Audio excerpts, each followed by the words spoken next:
Hi, if you're the kind that is looking out for transitioning from one career, maybe you're a chemist, a medical student, or any other career, and you want to transition into tech, then this is the right video for you to watch. In this episode, I have someone who actually transitioned from being a microbiologist to becoming a successful woman in technology. She's going to be sharing with us tips on how she actually navigated through her career path to actually make it successful.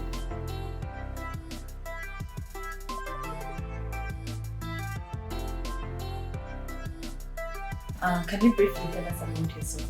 Okay, so yes, my name is Buchi Okonicha, and my full name actually is Michelle Buchi Okonicha. I'm from Nigeria, Delta State to be precise, and I'm currently a software engineer at a company in Nigeria.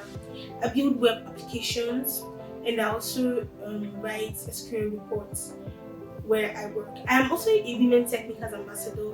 I am a Google Developer Groups lead for Asabam, and I do a number of other things. I have a platform, a non-profit organization which is called Alika. Alika is a tech community that caters to tech starters and also helps to provide materials. Every month we usually have events via the X space where we post technology experts to come share their experiences and share tools and means in which other techies can get better and grow. So it's been an amazing journey for me. It's been an amazing journey really in technology. Yeah. All right. I understand that you had a career in being a microbiologist, right? Can you give us that whole background and how you actually transitioned to that? Okay, so like the very popular thing in Africa, when you are in school and then maybe you're smart, so everybody decides, oh, this person has to be in the science class and all of that. So my journey started from high school, from moving from secondary school to trying to become a medical doctor. Like most people, I didn't get admission into medicine and surgery. I got admitted into microbiology. And by the time I got admitted into microbiology, I went over to school and I proceeded my journey. I did my normal years of school, and after school, when it was time for my NYC, I served in a plastic firm as a customer service representative, and in that period, I had an opportunity to explore a lot. I started looking out for other things. That was the first time I actually realized that I don't think I want to stick to customer service because I like challenges, I like innovations, I like new things, I like to come up every day and there's something new to do. There's something I'm trying to achieve and there's something I'm trying to do. And also the fact that I've always wanted to do this startup. And then I started thinking, how would I build my application for my startup when I eventually start it up? And so that was really my push towards trying to see and understand what is going on under the hood in terms of coding, really. And from that journey, from that period, I started trying to explore different aspects of technology. I moved over after my NYC. I had an opportunity to be with to stay with a startup founder for a few very short period, I also looked so different aspects of technology like product design, product management, development, web application, web development, and mobile development. And although I really said in bits my whole journey and moved over, then after a while, I went for a training called Zuri training. I finished Zuri training and then I moved over to an internship called HNG. Although I never worked as a microbiologist because I never worked as a microbiologist. I never looked for a job. I've never looked for a job as a microbiologist. The course is very amazing, but I just felt there was something else and there was more for me. Really, I didn't want to spend all my days in the lab building and checking out my code. I wanted something else, but I wasn't even sure what it was. So I allowed myself to explore. And there's something Michelle Obama usually says that allow yourself to explore as many opportunities as you want, as possible. Because the moment you start to realize the things that are not for you, the things that are for you become streamlined. So you know that there are 20 things that are that are possible, and then you explore 15 of them. You now know that 5 of them are not for you. Not as though you should waste your time trying to get all those things together, but yeah, it gives you an opportunity to find those things that will really spoil you up. And that was what I did. And after the HND, I finished the HND internship. Although I'd gotten I was already doing a few of the tech things, doing tech things in my journey, doing support, softwares and all of that. But after the internship, that was really when I moved over to really working as and building products, as building web products. From that period, I moved to building web products, and I've been building web products ever since. And also managing communities and managing people, mentoring people. For me, it's been a journey. Quite really interesting. You talked about getting trained and everything. So, do you think it's really vital for someone who wants to transition into tech to become self-taught or go for training that you want?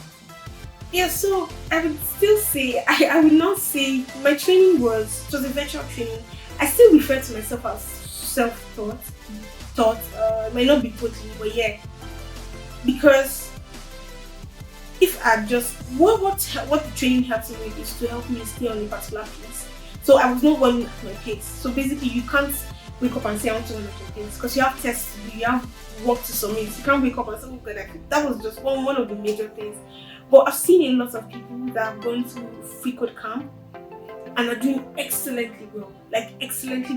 People that followed through and through.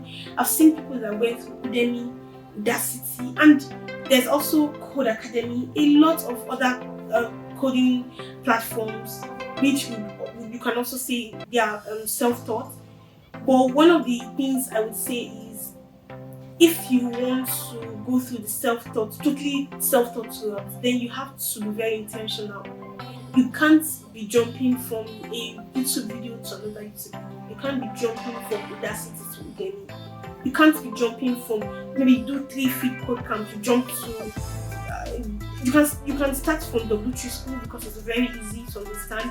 Move to free code camp, or you just get there with free code camp, and then when you're done with a particular. But do not jump, because when you do that, you're going to experience something called tutorial hell, and that is one of the craziest things that can happen to you. You might end up dropping out, you might not get to where you are going to because of that.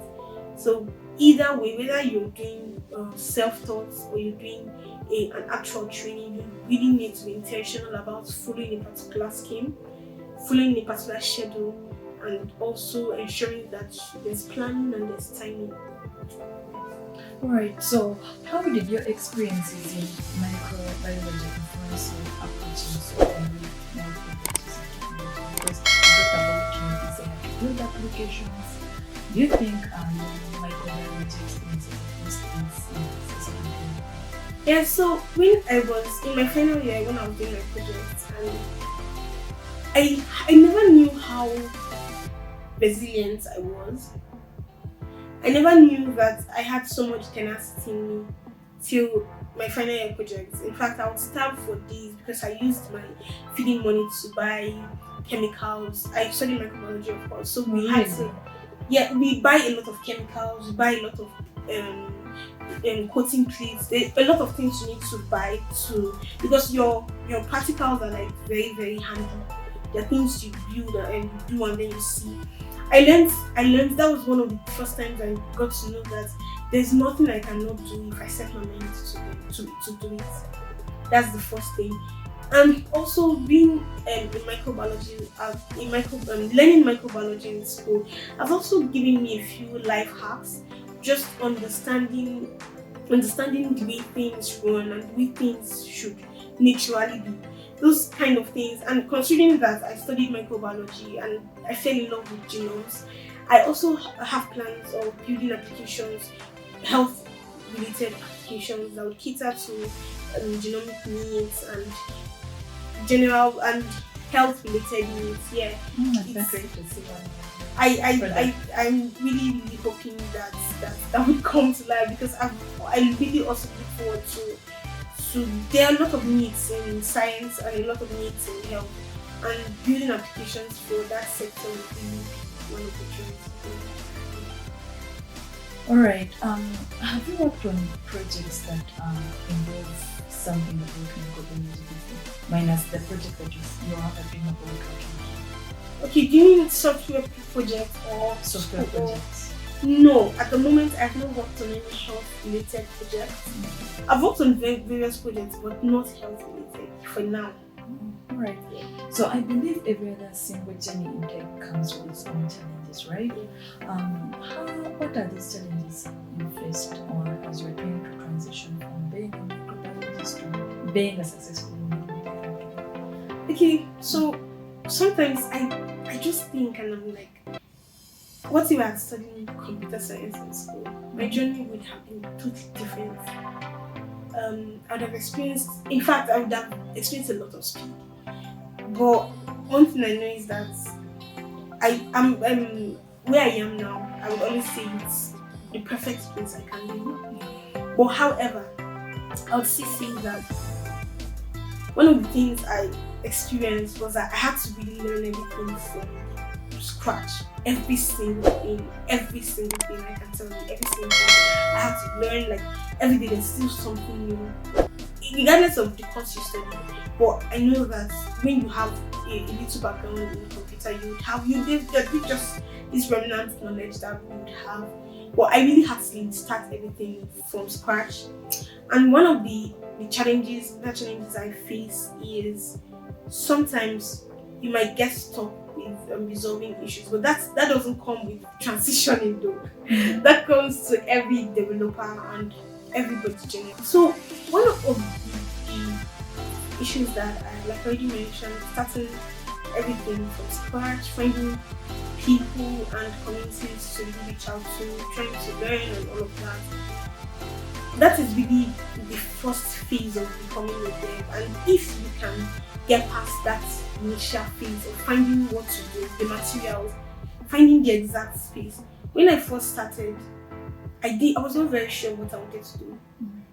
I used to tell myself, okay, I want to become a technical. I've always been good with products, generally.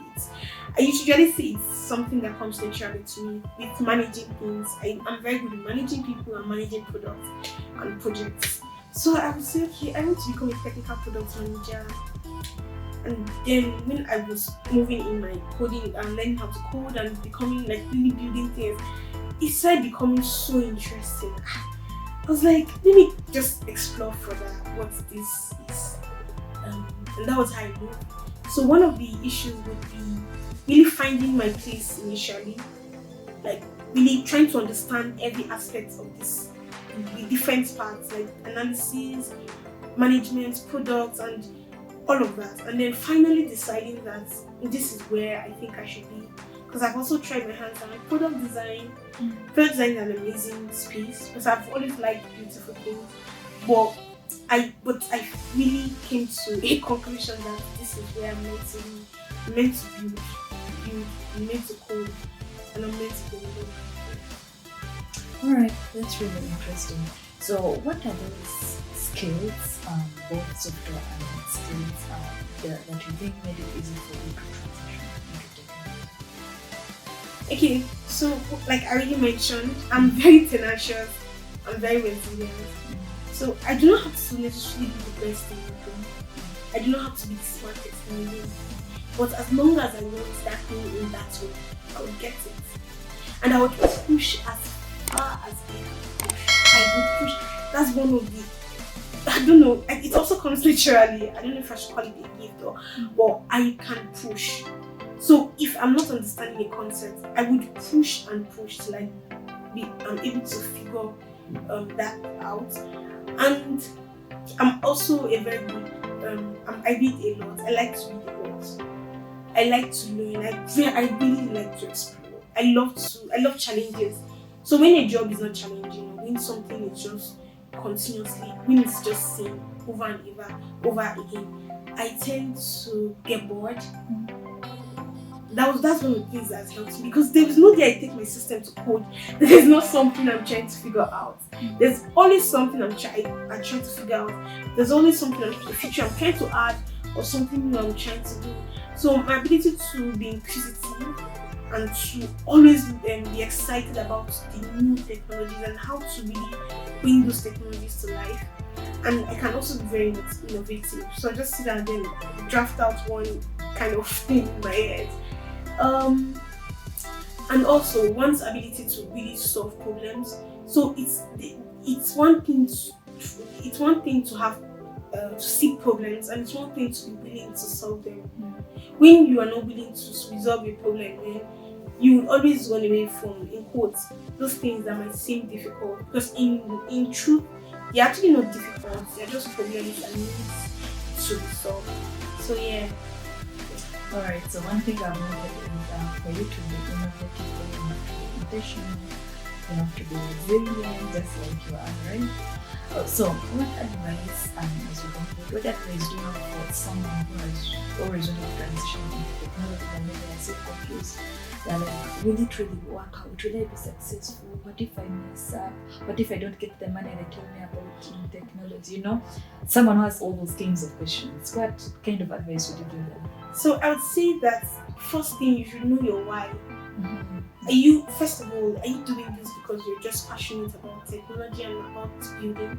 Are you doing this because you just want the money? Are you doing it because you have heard? Just know your why first of all. And whichever your why is beautiful. There's no judgment to say, oh, your why has to be this. No. As long as your why can take you far. When you let your why take you far. Then also I want to say that there's nothing that you cannot do, really, sincerely.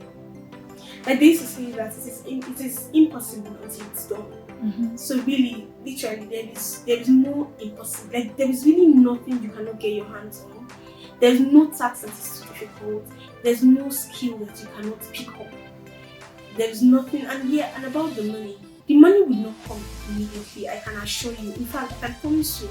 So if you're just going in because, oh, I'm so exhausted with my job and then I just need something that will give me sharp money, you will get disappointed and you get mad and you jump out, because the money does not come the way you see it on social media or people talk about it. Most of the people that you see with lots of money, they've been there for a while. They've learned, they've been patient enough to learn. So that is where you should try to focus. You should have some level of passion that will keep you. Because it's your passion that will keep you when you do not even have enough money to buy data.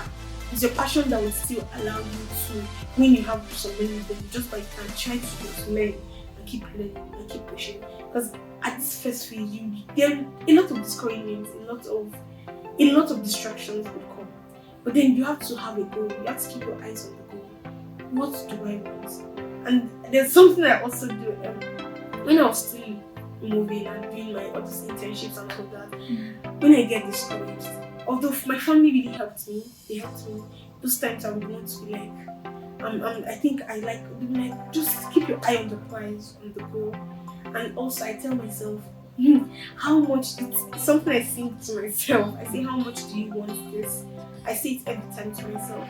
So when I feel like, I'm losing, I'm okay, I don't want it anymore, I just tell myself, why did you get started? And how much do you want this? And then I tell myself, I want it so much. And I say, if I want this so much, then I will push myself to get it and to become. And really that has helped me in my journey in becoming a dev. And it's helping me and also try to not be a mediocre. Mediocrity is an error in everything. Like I mentioned earlier, you might not be the best initially. You might not even be the smartest, but never settle. Never settle. The minute you start to settle, you start to accept anything that comes your way. And accepting anything that comes your way already puts you in the number. And you don't want to be amongst the general crowd. You want to stand out. You want to live there. You want to push yourself to become. Right, this was really an interesting conversation. Thank you so much for sharing the tips. Any parting shot? Yeah. I would say that try hard, be, put God in your journey, really carry him along, put God in your journey. Have friends that you can always talk to, build communities. You need communities, really. You need communities because those times you'll be so exhausted when you go to your group chat and you see people talking about the applications they're building, or you have a chat with someone else, they can help you out with your journey. And then also remove fear from your mind and doubt. There's nothing you cannot do. Yeah, and just live fully. It's just one life. Explore, do everything that you want to do and go for it as much as possible. Thank you so much, Buchi. It was nice having you. I really hope that you was getting something. I hope if you're the kind that has always wanted to transition into technology, then I really hope this video is so much helpful. Thank you so much. Thank you. Thank you, Sumaiya, for having me.